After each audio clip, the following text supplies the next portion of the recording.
அனைவருக்கும் என்னுடைய நேர வணக்கங்கள். உங்களுடைய உணர்வுகளை நான் மதித்துக் கொள்கிறேன். அது என்னில் தங்கியில்லை, அவர்களில் தங்கியிருக்கின்றது. பசியுடன் கேட்க வேண்டியது உங்களுக்கு நிர்பந்தம், இது என்னுடையது அல்ல. என்னுடைய உரையை நான் மிக விரைவாகவும் இயலுமானவரை சுருக்கமாகவும் சொல்லி முடித்த பின்னர் அதற்கான சிங்கள மொழிபெயர்ப்பு சுருக்கமாக வழங்கப்படும். இடையிலே நான் நிப்பாட்ட மாட்டேன். நான் அவர்களுடன் இணங்கிக் கொண்டேன். அவர்கள் அந்த சமரியை சொல்லிக் கொண்டார்கள். இன்றைய இந்த நிகழ்விற்கு என்னை அழைத்தமைக்கு என் உயிர் நட்பு ரமேஷுக்கு என்னுடைய நன்றிகள். இது சார்ந்து வேலை செய்த அனைத்து உள்ளங்களுக்கும் நன்றிகள். இப்படியான ஒரு நினைவு கூறலிலே பேச வேண்டியது ஒரு துர்ப்பாக்கியமாக இருக்கின்ற பொழுதிலும் எங்களுடைய நினைவுகளையும் எங்களுடைய உரிமைகளையும் எங்களுடைய எதிர்கால கனவுகளையும் உங்களுடன் பகிர்ந்து கொள்வதில் நான் திருப்தி அடைகிறேன். இப்படியான ஒரு விடயம் இலங்கை தீவிலே எங்களுடைய முஸ்லீம் சகோதரர்களுக்கு ஏற்பட்டிருக்க கூடாது. தமிழ் தேசிய விடுதலை போராட்டத்திலே கணிசமான காலம் ஈடுபட்டவன் என்ற அடிப்படையிலேயும் மனிதர்களை மனிதர்களாக மதிப்பவன் என்ற அடிப்படையிலேயும் நான் உங்களிடம் மன்னிப்பு கேட்டுக்கொள்கின்றேன். ஆனால் இன்றைய இந்த சூழல் நாங்கள் இதனை மிக ஆழமாக ஒளிவு மறைவின்றி வருத்தமின்றி மற்றவர்களை சாடுவதை விட்டு எதிர்கால நலன் கருதி செயற்பட வேண்டிய தேவையில் உள்ளோம். ஒரு விடயம், இந்த நிகழ்வு சார்ந்து பல சிக்கல்கள் அல்லது பல கருத்துக்கள் வருவதாக ரமேஷும் கவலைப்பட்டு கொண்டார். இடப்பெயர்ப்பு, இன சுத்திகரிப்பு என்று பல விவாதங்கள் நடக்கின்றன. நாங்கள் தெளிவாக இருக்கின்றோம். எங்களுடன் இருந்த சகோதரர்கள் குறுகிய காலத்தில் வெளியேற்றப்பட்டது, பலவந்தமாக வெளியேற்றப்பட்டது அரசியல் பொருளில் இன சுத்திகரிப்பு. இதை மறைப்பதற்கோ ஒழிப்பதற்கோ வக்கலாத்து வாங்குவதற்கோ எதுவும் தேவையில்லை. அதை செய்த நிறுவனமே அழைத்து மன்னிப்பு கோரியதை அவர்கள் ஒத்துக்கொண்டார்கள். இதை பற்றி நான் பிறகு பேசுகின்றேன். எனக்கு தரப்பட்டிருக்கின்ற தலைப்பு வடமாகாணத்தில் தமிழ் முஸ்லீம் மக்களின் நல்லுறவை பேணுவதை கட்டி எழுப்புதல்.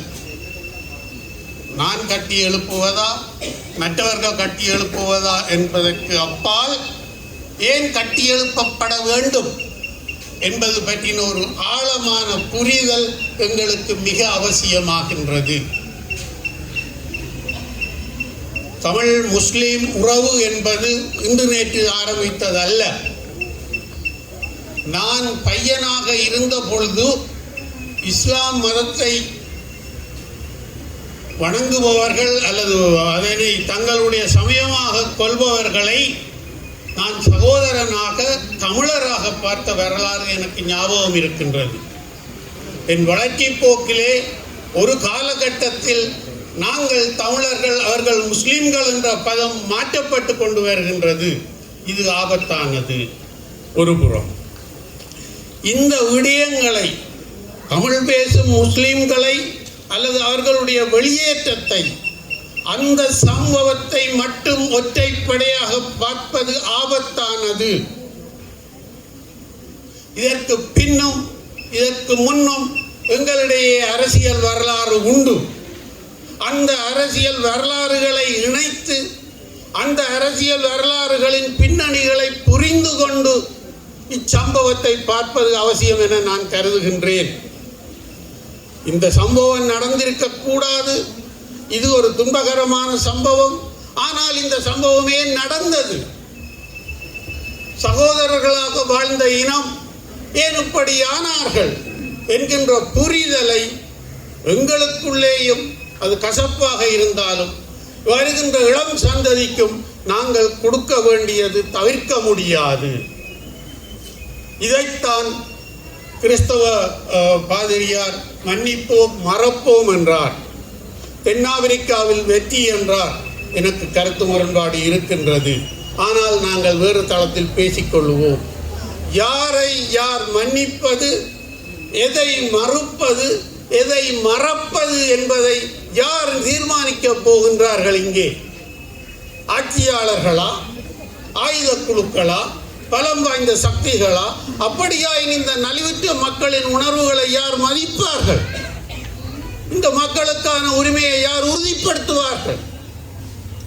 எனவே அதை நான் ஒருபுறம் வைத்துக்கொண்டு இந்த தமிழ் முஸ்லீம் உறவிலே எங்களுக்கு இருக்கக்கூடிய பல விடயங்களை நான் எனக்கு புரிந்த அளவில் பேச விரும்புகின்றேன். முதலாவதாக, இலங்கை தீவிற்குள்ளே பல மொழி, பல்மத கலாச்சாரம், பல வாழ்க்கை முறைகள், பல மத நம்பிக்கைகளை கொண்ட பல குழுமங்கள் சுதந்திரம் என்று சொல்லப்படுகின்ற காலத்துக்கு பின்னர் வாழ்ந்து கொண்டிருக்கின்றார்கள். அதற்கு முன்னரும் ராஜதானிகள் இருந்ததாக வரலாறு உண்டு. அப்படியான ஒரு இனம் அல்லது அப்படியான ஒரு குழுமம் திட்டமிட்ட செயற்பாடுகளால் சுரண்டப்பட்ட பொழுது, நசுக்கப்பட்ட பொழுது, ஒடுக்கப்பட்ட பொழுது அது தன்னை பாதுகாத்து கொள்ள வேண்டிய ஒரு நிர்பந்தத்துக்குள் அது தள்ளப்பட்டது. இதுதான் நான் புரிந்திருக்கின்ற வரலாறு.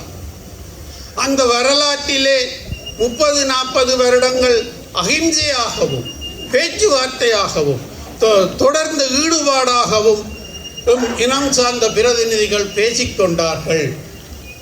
அது தோல்வியை காணுகின்ற பொழுது, சர்வதேச சூழல்களில் இருந்த சூழல்களை அவதானித்த பொழுது, இளம் சந்ததி தன்னுடைய ஆயுதத்தை தன்னுடைய சுய பாதுகாப்புக்காக எடுத்துக்கொண்டது. இந்த போராட்டம் சரியா, இவர்கள் நடந்தது சரியா என்பது சர்ச்சைக்குரியது, விவாதத்துக்குரியது. ஆனால் அதுதான் யதார்த்தமாக எங்களுக்கு இருந்தது. போராட்ட குழுக்களையும் போராட்ட நடைமுறைகளையும் அந்த தலைவர்களின் குணாம்சங்களையும் ஒரு பக்கத்தில் விட்டுவிட்டு இந்த தமிழ் பேசும் சமூகம் தன்னை பாதுகாத்துக் கொள்ள இருந்த ஒரே ஒரு வழி ஆயுத போராட்டம்தான். அங்கே நாங்கள் வழி தவறினோம், வழி குழம்பினோம் என்பதெல்லாம் சரி, பேசுவோம், விவாதிப்போம். ஆனால் இந்த போராட்டத்தின் ஒரு கட்டத்தில் வடக்கு முஸ்லிம்கள் வெளியேற்றப்பட்டார்கள். இந்த அரசியல் சூழலை புரிந்து கொண்டே இந்த விடப்பெயர்வை நீங்கள் புரிந்து கொள்வீர்கள் என நான் நம்புகின்றேன். அது துர்ப்பாக்கியமானது, அது ஒரு இன சுத்திகரிப்பு, இது தவிர்க்கப்பட வேண்டியது, தவிர்த்திருக்க வேண்டியது என்பதில் மாற்று கருத்துக்கே இடமில்லை. ஆனால் இன்று நாங்களே நினைவு கூறுகின்றோம். எங்களுடைய ஒரே ஒரு இலக்கு, சகல சமூகங்களும் சகல இனக்குழுக்களும் தங்களுடைய அபிலாசைகளுடன், தங்களுடைய மொழிகளுடன், தங்களுடைய வாழ்வு முறையை சுதந்திரமாக இந்த இலங்கை தீவிற்குள் வாழ வேண்டும் என்பதற்காகவே இந்த நினைவு கூறல் வழிகாட்டு. நாட்டிலே நடந்த அவ்வளவு விடயங்களையும் தவிர்த்து தனிய இடப்பெயர்வையும் இந்த பிரிவையும் பார்ப்பது வரலாற்றை புரிந்து கொள்ள மறுப்பதாக இருக்கும் என்று நான் நம்புகின்றேன். திரும்பவும் சொல்கிறேன், இது ஒரு இன சுத்திகரிப்பு நடவடிக்கை. அது நாங்கள் செய்திருக்கவே கூடாது. ஆனால் ஏன் இந்த நிலை வந்தது என்பதை புரியாமல், இனி அதை நாங்கள் எப்படி தடுக்கப் போகின்றோம் என்பதை பேசாமல், எப்படி நாங்கள் ஒன்றாக இருக்கப் போகின்றோம் என்பதை எப்படி பேசுவது? சிலர் சொன்னார்கள், அரசியலை கிண்டாதேங்கோ, தோண்டாதேங்கோ, பட்டதெல்லாம் விடுங்கோ. நல்லது நல்லது. எங்களுக்கு அது வார்த்தைகள், பலருக்கு இது வாழ்வு. ஒரே ஒரு காலப்பகுதியில் விரட்டி அடிக்கப்பட்ட இந்த முஸ்லிம் மக்களினுடைய அனுபவம் இவ்வளவு வலி நிறைந்ததாக இருந்தால் 30 வருடமாக 10 எண்ணங்களுக்கு மேலாக இடம்பெயர்ந்து கடைசியிலே இறுதிக்கிரியை கூட செய்யாமல் விட்டுவிட்டு ஒரு இனம் இங்கு வந்ததே அவர்களுடைய வழிகள் எப்படி? இன்றைக்குமே இப்படி ஒரு கூட்டத்தை அவர்களால் துணிந்து செய்ய முடியாமல் இருக்கின்றதே, அது எப்படி? அதையும் இதையும் இணைத்து சமதட்டில் வைத்து பார்க்க நான் விரும்பவில்லை. ஆனால் வரலாற்றை புரிந்து கொள்ளுங்கள் என்று மட்டுமே கேட்கின்றேன். எத்தனை தடவை எங்களுடைய மக்கள் இடம்பெயர்ந்தார்கள், எத்தனை தடவை குண்டுகளுக்கு மழை தப்பிக்கொண்டார்கள், எத்தனை விடயங்கள் உண்டு. அது நீங்களாக தெரிந்து கொண்ட போராட்டம், நாங்கள் தெரிவு செய்த போராட்டம், எங்களை நாங்கள் பாதுகாப்பதற்காக செய்து கொண்ட போராட்டம் என்ற அடிப்படையில் நாங்கள் இது மட்டுமல்ல இன்னமும் தாங்கிக் கொள்வோம். அதில் எந்த மாற்று கருத்தும் இல்லை. ஆனால் இந்த தீவிற்குள்ளே ஒரு எதிர்கால சந்ததி அமைதியாக சந்தோஷமாக பரிபூர்ணமாக வாழ வேண்டும் என்றால் நாங்கள் எல்லா சந்ததியுடனும் இருந்து எந்தவித அரசியல் கபட நோக்கமும் இல்லாமல், கட்சி அரசியல் லாபம் இல்லாமல் மனிதர்களாக பேசுகின்ற கட்டமைப்புகளை நாங்கள் உருவாக்க வேண்டும். அந்த மனிதர்கள் தங்களுடைய கஷ்டங்களையும் தாங்கள் பட்ட துன்பங்களையும் பேசி அதிலிருந்து அடுத்த கட்டத்தை நோக்கி நகர வேண்டும். இது சாத்தியம், அதுதான் நிரந்தரமானது. எங்களுடைய வழிகளை மறைத்துக் கொண்டு இப்போது எங்களுக்கு சமாதானம் வந்துவிட்டது என்று நானும் ரமேஷும் கைகுலுக்கிக் கொள்வது எங்களுக்கு செய்கின்ற வேலை திட்டத்துக்கு அறிக்கை எழுத சுகமாக இருக்கலாம், அல்லது 4 விடயத்தை நாங்கள் எடுத்து சொல்லுவதற்கு சுகமாக இருக்கலாம். மனித மனங்களை வென்றெடுக்காது. இந்த மனித மனங்களை நாங்கள் வென்றெடுக்க வேண்டுமானால் இந்த விடயங்களை நாங்கள் பேசிக்கொள்ளவே வேண்டும். இது ஒரு முக்கியமான விடயம். அதன் பின்புலம் என்ன? ஏன் மக்கள் வடமாகாண முஸ்லிம்கள் வெளியேற்றப்பட்டார்கள் என்பதற்கு பல வகையான காரணங்கள் இருக்கின்றது. இது எல்லாம் அதை நியாயப்படுத்த முடியாது. ஆனால் இந்த விடயங்களில் எத்தனை பேருக்கு தெரியும்? ஆரம்ப காலகட்டங்களிலே சிங்கள பேரினவாதம் இந்த மக்கள் தாங்கள் ஒன்று சேர்ந்து விடக் கூடாது என்பதற்காக தீட்டிய சதி வலைகளில் விழுந்ததில் முதல் முஸ்லிம் சமூகம் முதலாவது, பிறகு தமிழ் சமூகமும் விழுந்து கொண்டது. அதன் அடிப்படையிலே தான் 900ஆம் ஆண்டு 2000 ஆண்டுகளில் கிழக்கு மாகாணத்திலே மிக ஒற்றுமையாக இருந்த தமிழ் முஸ்லிம் மக்களிடையே ஆரம்பமான மோதல்கள், கடத்தல்கள், கொலைகள் அப்படியே ஆரம்பமாயிற்று. ஊர்காவல் படை, ஜிஹாத், பல விடயங்கள் அங்கே நடந்தேறியது. இது சரியா தவறா, அதுக்கு நாங்கள் ஆயுதம் எடுத்தோமா என்பதையெல்லாம் நாங்கள் பேசலாம். ஆனால் இந்த பின்புலம் மறுக்கப்படக்கூடாது. இன்றைய காலகட்டத்தில் நாங்கள் இந்த முஸ்லிம் மக்களை வெளியேற்றிய பொழுது, அல்லது இந்த தலைமை, அந்த தலைமையுடனும் அந்த ஆயுத போராட்டத்துடனும் எங்களுக்கு உடன்பாடு இல்லாமல் இருக்கலாம், அல்லது அந்த விடயங்களிலே நாங்கள் விமர்சகர்களாக இருக்கலாம். அது அந்த காலத்து வரலாறு. அந்த நேரத்திலே அவர்கள் அதை செய்தார்கள்.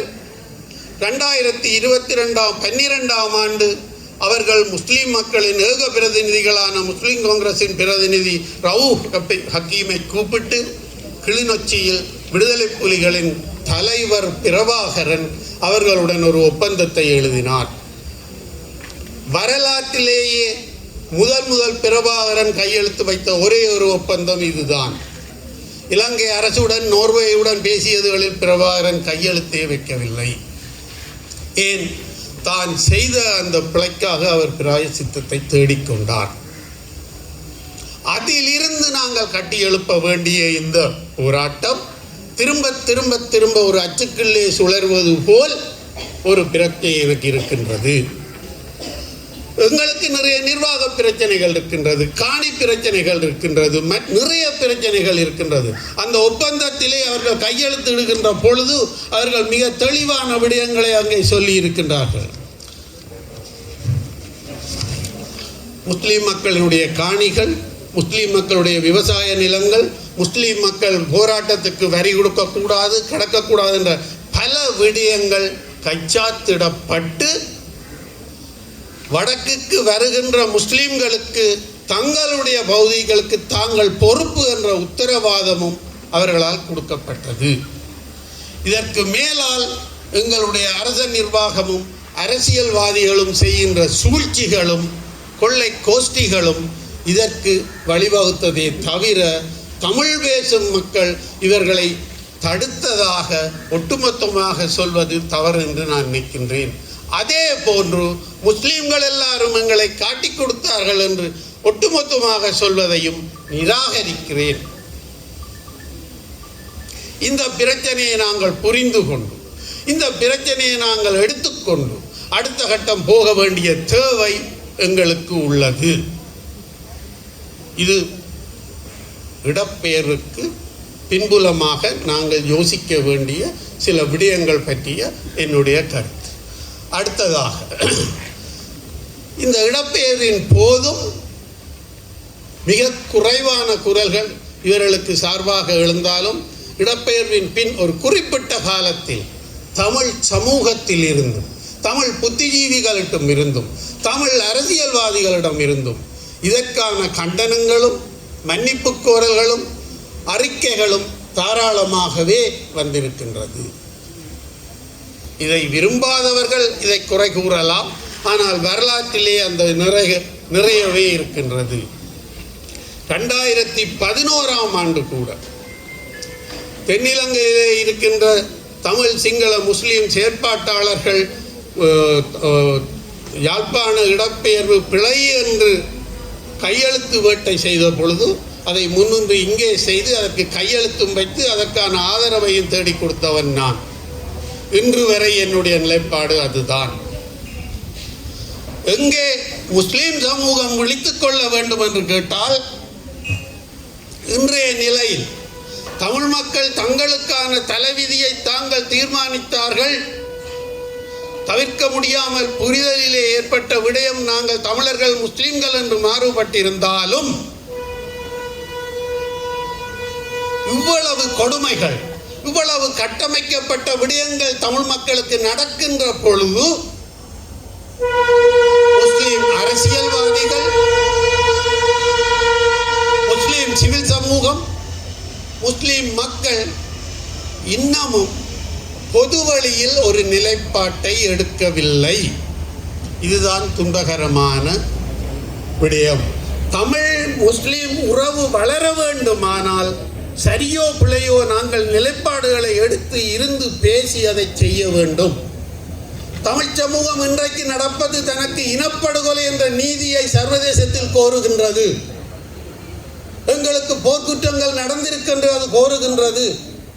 எங்களுடைய வீடுகள் மனிதர்கள் கொத்து கொத்தாக கொல்லப்பட்டார்கள் என்று கோருகின்றது. இந்த சமூகத்தில் ஒரு சிலர் இரகசியமாக பேசுவதை தவிர முஸ்லிம் சமூகம் பொது வழியில் வந்து உங்களுக்கு நடப்பது பிழை, உங்களுக்கு நடப்பது இனப்படுகொலை அல்லது உங்களுக்கு நடக்கக்கூடாது இது என்று சொன்னதாக நான் அறியவில்லை. இது அவசியமாகின்றது எங்களுடைய எதிர்காலத்தை நாங்கள் கட்டியெழுப்புவதற்கு. நாங்கள் சொல்லி இருக்கின்றோம், எங்களை எதிர்த்தார்கள், எங்களை திட்டினார்கள், தமிழனை காட்டிக் கொடுத்த முஸ்லிம்களை நீ பாதுகாக்கின்றாயா என்று.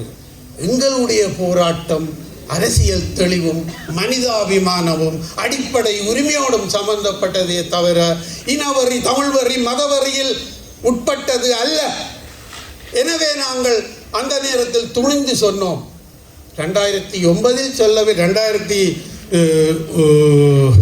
முஸ்லிம்கள் வெளியேற்றப்பட்ட போது சொல்லாவிட்டாலும் நாங்கள் அதை படிப்படியாக சொல்லி இன்றைக்கு அதை பொது வழியில் நாங்கள் ஏற்றுக்கொண்டிருக்கிறோம். அமைப்பும் ஏற்றிருக்கின்றது. ஆனால் இன்று வரையில் எங்களோடு சகோதரத்துவமாக இருந்து கொண்டிருக்கின்ற இருக்க வேண்டிய இந்த சமூகம் தமிழ் மக்கள் சார்ந்த நிலைப்பாட்டை பொது வழியில் எடுக்காதது மிக கவலைக்குரிய விடயம். இதே போன்று இன்னுமொரு உதாரணம், தமிழ் மக்களுக்கு கொத்து கொத்தாக குண்டுகள் விழுந்த பொழுது அவ்வப்போதைய அரசுகளிலே மக்களால் தெரிவு செய்யப்பட்ட முஸ்லிம் பிரதிநிதிகள் இருந்தார்கள். அவர்கள் அந்த போருக்கு ஒத்திசைவு வழங்கினார்கள். 2009 போர் முடிவுக்கு கொண்டு வரப்பட்டு 2010 ராஜபக்ச ஒரு படையணியோடு ஐநா போய் இங்கே நடந்தது பயங்கரவாத யுத்தம் என்ற பிரச்சாரத்தை மேற்கொண்ட பொழுது ஓம் அதுதான் சரி என்று பல முஸ்லீம் தலைவர்கள் அவர்களோடு சென்றார்கள். எனக்கு தெரியும், எங்களுடைய அரசியல் தலைமைகள், அது தமிழாக இருக்கட்டும் முஸ்லீமாக இருக்கட்டும், பெரும்பாலான மக்களுக்கு நம்பிக்கையே இல்லை. வழி இல்லாமல் போடுகின்றோம் என்று கூட சொல்லலாம். ஆனால் சிவில் சமூக செயற்பாட்டாளர்களும் மக்களாகவும் நாங்கள் வெளிப்பாக செயற்பட வேண்டும். அப்படி ஒரு இனம் தன்னுடைய நீதிக்காக சர்வதேச ரீதியில் போராடுகின்ற பொழுது நீங்கள் மௌனமாக இருந்தால் பரவாயில்லை, அப்படி ஒன்று நடக்கவில்லை என்று அங்கே நிறுவுவது வெந்த புண்ணிலே வேல் வாச்சுவது போன்று ஆகிவிடாதா?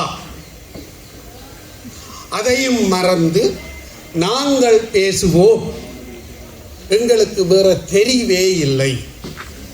இந்த அழகிய தீவிலே இவ்வளவு அழிவையும் கொடிய யுத்தத்தையும் நாங்கள் குடித்துவிட்டு இனி ஒரு யுத்தத்திற்கோ இனி ஒரு அழிவிற்கோ நாங்கள் தயாராக இல்லை. நாங்கள் பேசி இந்த விடயங்களை தீர்க்க வேண்டும் என்பதுதான் எங்களுடைய ஆதங்கம். அதற்கு தமிழ் சமூகம் எப்பொழுதும் முஸ்லிம் சமூகத்துடன் இணைந்து செயல்படும். அரசியல்வாதிகளையும் அரசியல் கட்சிகளை பற்றியும் நான் பேசவில்லை. இறுதியாக தமிழ் முஸ்லிம் ஒற்றுமையை வளர்ப்பதற்கு நாங்கள் என்ன செய்ய வேண்டும், இதை மட்டும் சொல்லிவிட்டு நான் என்னுடைய பேச்சை நிறுத்திக் கொள்கிறேன். மிக மிக முக்கியமானது வரலாற்றை புரிந்து வரலாற்றை விளங்கி அதற்கான அங்கீகாரத்தை அந்தந்த மக்களுக்கு கொடுப்பது.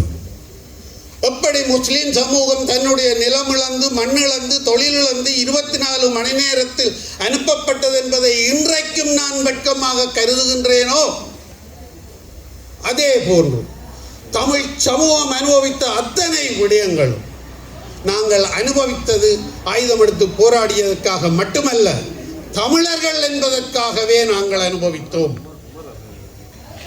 அதை நாங்கள் மனம் திறந்து பேச வேண்டும். அதற்கு உங்கள் காதுகள் தயாராக இருக்க வேண்டும். அதற்கு நீங்கள் எங்களுடன் இணைந்து கைகோர்க்க வேண்டும். இது மிக முக்கியமானது. வரலாற்றை, அனுபவங்களை, எங்களுடைய விடயங்களை நாங்கள் விளங்கிக் கொண்டு அதிலிருந்துதான் அடுத்த கட்டமாக நாங்கள் சிவில் சமூகமாக, குடிசார் மக்களாக, அமைப்புகளாக என்னத்தை பேசுவோம் என்பதை நாங்கள் பேச ஆரம்பிக்க வேண்டும்.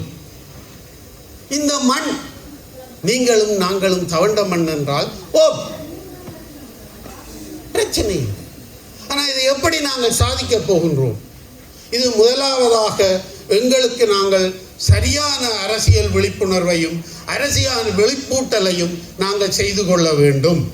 கட்சி அரசியல்களுக்காக தமிழ் முஸ்லீம் சிங்கள எந்த கட்சி அரசியலும் எந்த அரசியல்வாதியும் தற்போதைய இலங்கையில் மக்களை மையப்படுத்தி வேலை செய்வதில்லை. அண்மையில் ஆட்சிக்கு வந்த அரசும் மக்களை மையப்படுத்துவதாக எங்களுக்கு பாசாங்கு காட்டுகின்றது.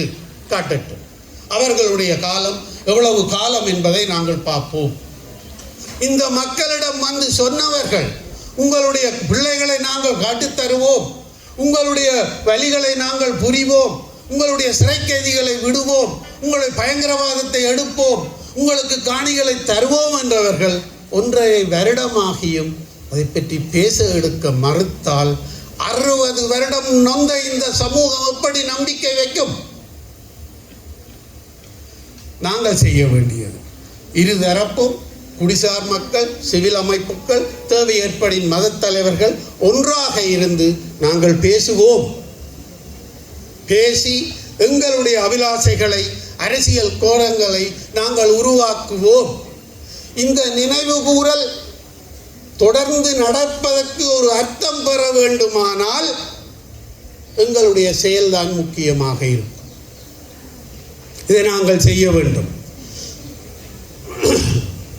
தமிழ் மக்கள் இன்றைக்கு கோருகின்ற பல விடயங்கள், அரசியல் தீர்வு, போர்க்குற்ற விசாரணை என்று பல விடயங்களை முஸ்லிம் மக்கள் ஏற்றுக்கொள்ளாமல் விடலாம். அதிலே எந்தவித பிரச்சனையும் இல்லை. ஆனால் நீங்கள் புரிந்து கொள்ளுங்கள், எங்கிருந்து இந்த கோரிக்கை வருகின்றது என்பதை புரிந்து அதிலிருந்து நாங்கள் பேசுவோம். உங்களுடைய இடப்பெயர்வும் உங்களுடைய பிள்ளைகளுடைய இழப்பும் உங்களுடைய சொத்தும் எப்படியான வலிகளை உங்களுக்கு தருகின்றதோ அதுபோல் இத்தனை மடங்கை நாங்கள் இழந்தோம். அதையும் இதையும் நினைத்து பார்க்க நான் விரும்பவில்லை, ஒரே தட்டில் போட விரும்பவில்லை. ஒரு போராட்ட இயக்கம், தன்னுடைய மக்களின் உரிமைகளுக்காக போராடிய இயக்கம் இதை செய்திருக்கவே கூடாது. ஆனால் வரலாற்றை நாங்கள் திருப்ப முடியாது. அடுத்ததாக இன்றைய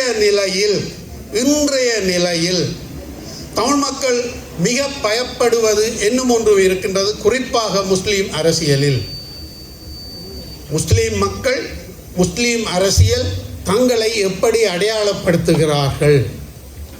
இலங்கைக்குள்ளே ஒரு சிறுபான்மை, இல்லது இலங்கைக்குள்ளே நாங்கள் பரந்துபட்டு வாழுகின்ற ஒரு அமைப்பு, இலங்கை தேசியம், நாங்கள் இலங்கையர்கள், அல்லது நாங்கள் முஸ்லீம் என்கின்ற ஒரு இனம், எங்களுக்கு தேசிய அடையாளம் இருக்கு என்ற விடயம் தமிழ் மக்களுக்கு புரியாத புதிராக இருக்கின்றது. இதை நீங்கள் தெளிவுபடுத்துகின்ற பொழுதுதான் நாங்கள் கோசுகின்ற ஒரு நாடு பல இனங்கள் எப்படி வாழலாம் என்ற விடயத்தை நாங்கள் பேசலாம்.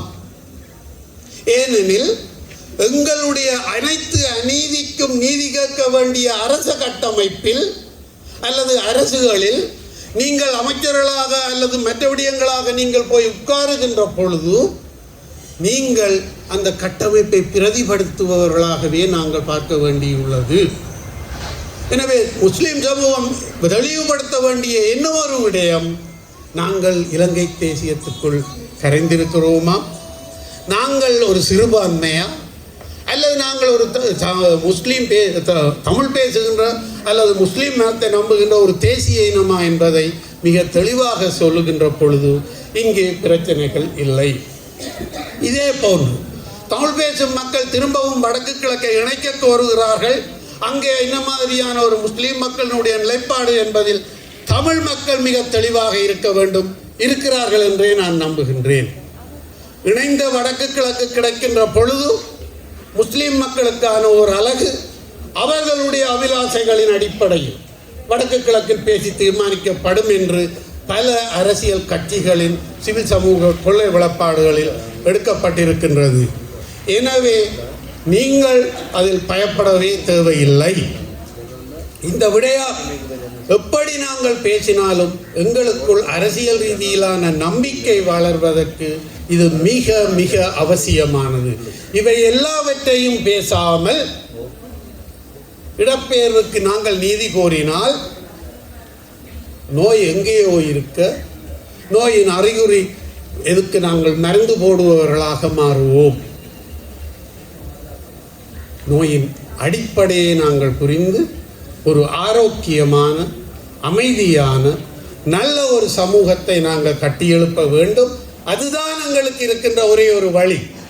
அதை நாங்கள் செய்வோம் என்பதையும், தமிழ் சமூகத்தை அதில் ஈடுபடுத்துவதில் எங்களுடைய பங்கு உங்களுக்கு கணிசமாக இருக்கும் என்பதையும் நான் இதில் உறுதியாக சொல்கிறேன்.